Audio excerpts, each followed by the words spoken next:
Good. My name's Joe Ayrault from Sarasota, Florida. Been in professional baseball about 30 years. My playing time was with the Atlanta Braves.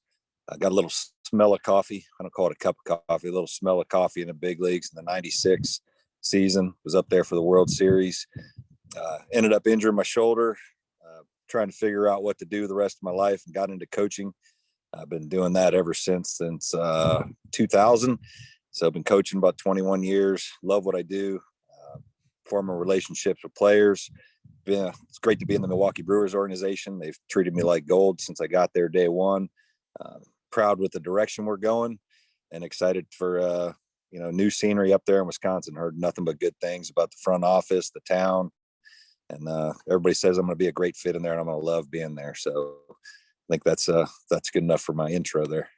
Joe, just kind of talk to me about what you kind of emphasize as a coach, being in baseball for so long, whether that's on the field, off the field, the kind of chemistry within the team. What are some things that you emphasize in a team sense? I mean, the biggest thing is, forming a relationship with your players, creating a good environment for your players. I'm big. I mean, day one, having a talk with our guys. This is going to be our home for the summer. This is our clubhouse, and I like to treat it like a house. I like the players to feel like they are brothers, no matter where they're from, backgrounds, different cultures, races, you name it. Once we're there, we're in it. It's go time. We're as a family playing hard, playing the game the right way, and just putting these guys in good situations to succeed, play to win, and see how it goes from there. Hi, Joe. First of all, have you ever been to Appleton or Fox City Stadium during your time with the Brewers? No, I've been to Milwaukee just to see some Brewer playoff games. That's it. But heard nothing but good things. Okay, and so you're kind of replacing a local legend here in Matt Erickson. What's your relationship with Matt, and how do you think he'll do as he moves up to the big league coaching staff? Yeah, Matty and I are tight. He's great. I mean, we're I would say same mold type. I mean, we're pretty much baseball grinders, but knowing Matty, he said he was going to leave his deer head up in his office for me. So I'll feel right at home in his office, and we're on the same page as far as player development and being active in the community, whether it be fan relations, anything off the field, that type of stuff. But same mold, I would say, the two of us, and it's going to be big shoes to fill, like I said. Hey, Joe, in terms of being on the same page with Matt in terms of player development, how do you balance you want to teach these guys how to win versus you're trying to develop them as players? I don't know if it's so much teaching them how to win. It's taking pride in winning. I mean, we're out there, we're working on player development. I mean, for an example, Jay Bruce was a first round pick. I managed him in A-ball, in his fifth inning, he didn't run a ball out, took him out of the game, and his spot in the order came up late in the game. We would have won the game if Jay Bruce was still in that lineup. But from a development standpoint, to teach a guy a lesson, it might be for his best benefit. And, it's funny that Jay Bruce's mom called me after the game, was like, "Joe, is Jay hurt?" I was like, "No, ma'am. I took him out of the game because he didn't hustle." So, I mean, there's certain aspects of development. You got to teach guys, certain things. So when they get up there under the big lights and the third deck in the big leagues, they're not making those same types of mistakes. So, but I take pride in winning. I don't like losing the cards to my kids. So it's one of those things, no matter what I'm doing, I'm very competitive, and every team I've ever had, the players are competitive. They play to win. And I know I can tell you this, we'll be getting after it every night. Hey, Joe, you talked about having that smell of coffee, just making it to the big leagues. Matt was a guy that also kind of had to work his way up there and got a shot and got to make it for a very brief period of time. How much does that experience for you as a coach help you relate to guys that are kind of trying to do the same thing? They're grinding, trying to make it to the big leagues. How does that help you as a coach? I mean, it definitely helps me that I played at every level. I mean, the players, seeing a player come in, the guys that I play with, I mean, Chipper Jones and I got drafted the same year. We were in rookie ball together, seeing what Chipper looked like his first year playing in the Gulf Coast League, different guys that I played with, and then on up, and then being around coaches. Bobby Cox was my manager, Leo Mazzoni, being around guys like Greg Maddux, John Smoltz, Tom Glavine, the three Hall of Famers, and that group with the Braves. I mean, just learning from those guys, taking tidbits from them, some minor league managers that I had in the past. I try to blend a mix of those managers, players, and all that stuff. It definitely benefits me from the experience standpoint to know what it looks like, know what it feels like to be in the box. And, you're going through a slump, you're trying to battle out of a slump, talking about approach. It's definitely helpful.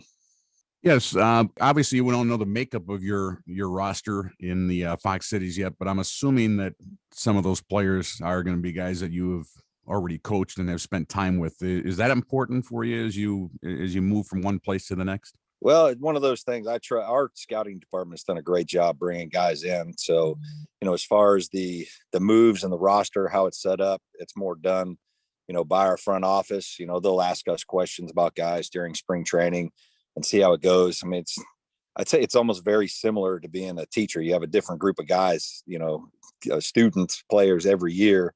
Next season, you get new guys. So this is going to be a cool year for me to move up with probably a majority of the guys I had last year, which was an exciting group.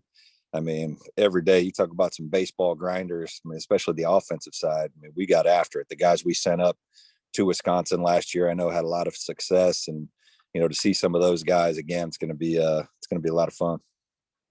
Hey, Joe, in the minor leagues, guys are going up and down. The roster is always changing. What have you learned within the Brewers organization from your time there of just managing those rosters day by day? Because it might change the next. You just never know. I mean, is that difficult? Have you learned a lot? I mean, what's your, mentality on that? I mean, going in, who you have. And of course, we hear, it might be even mid-game, we hear about, hey, somebody went down in Double-A or whatever at higher levels. You kind of have the domino effect of guys going up.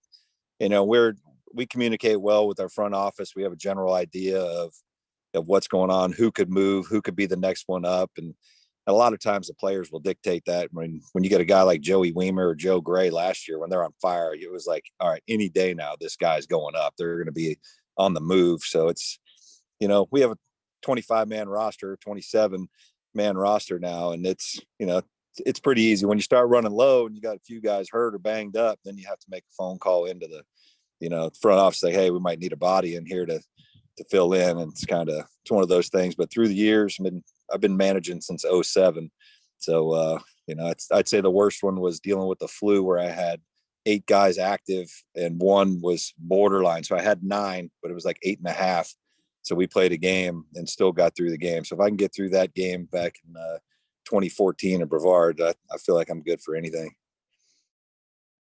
Joe, I know it's going to be kind of a weird spring. When do you head down to Arizona, and what are you looking forward to when you get there? Looking forward to getting back to baseball. I mean, I'm down here in Florida right now. As you can see the nice weather behind me, but getting back to baseball, really looking forward to it. But I'm going to be leaving here probably the 17th or 18th. So next week I'm going to drive up to Appleton and then fly from Appleton to Arizona on the 21st. So I might have a day or two to check out the town, hang out, meet the front office and all that stuff before I fly out. But really looking forward to seeing the guys, my coworkers, and getting back to work.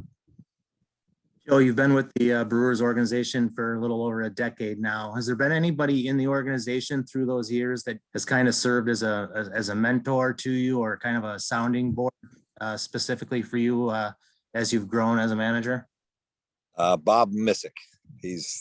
Bob Missick, Charlie Green, usually my go-to guys as far as anything. Missick actually hired me. He's our infield coordinator.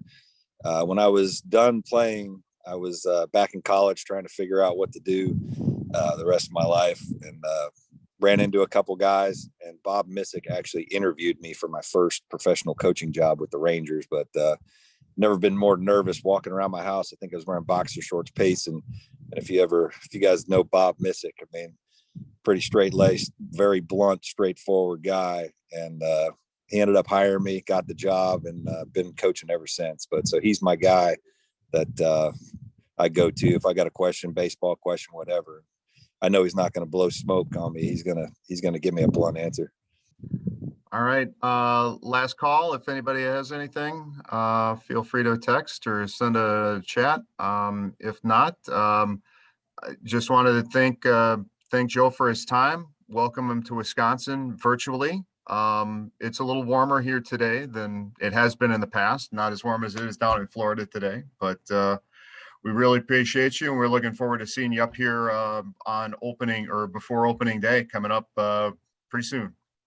Sounds good. I'm hoping the weather's good for this drive. I think the last time I drove in the snow, Helena, Montana, 2010, but I'll be cruising up. Hopefully my trip, I get a nice, easy trip in there. So, but really looking forward to it. Looking forward to the town, maybe get some fishing in and meeting all you guys. Joe, if you have any need a scouting report on the weather, just talk to Scooter today when you see him. He can tell you all about the big snowstorm we got on opening day in 2010 when he was here. Yeah, I see the snowman bobblehead all the time over his parents' place. It sounds great, Joe. Well, take care. Thanks again for your time, and we'll see you very soon. Sounds great. You guys ever need anything, you got my number.